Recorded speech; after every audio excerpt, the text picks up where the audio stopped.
So solving your edges is going to be the same thing, except it's just going to be 3 pieces instead of 2. And same rule kind of applies. Keep your white and yellow on top and bottom. So now we'll just look for our edges. So for example, here I got these 2 white and green pieces that are right next to each other. I'm going to bring them both into the same layer like before. And I'm going to combine these 2. Now we're just looking for the center edge, which is right here. So I can insert this like that. And I can actually take this piece and just connect it.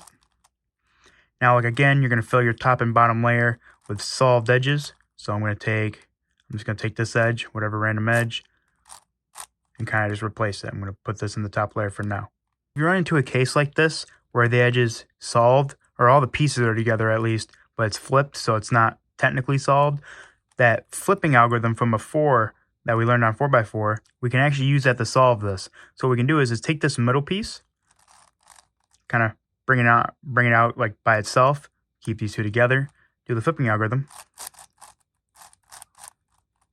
and you just bring that back, and it will solve these edges. And what you're going to do is pretty much just go around the entire cube and solve the rest of these edges. So when you get to your last 4 edges where you've filled the top and the bottom layer full of solved edges, it's going to be the same exact thing as 4x4. So for example, I'm going to take this piece right here. I'm going to combine it with these 2 pieces that are flipped currently.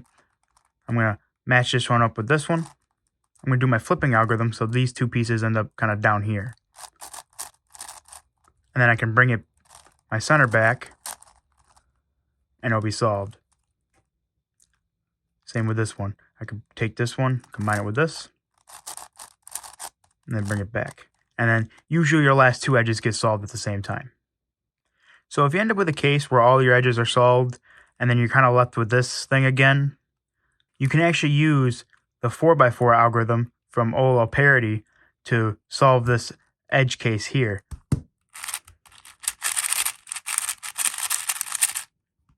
So if you hold it kind of the same way, and just don't move this middle, kind of like this middle bit there,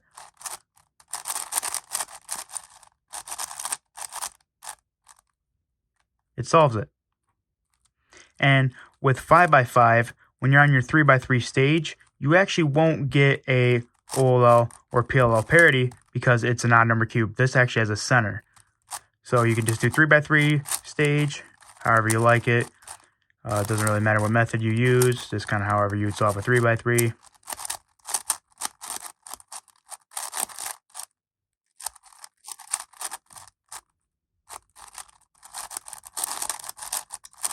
And that's how you solve a 5x5.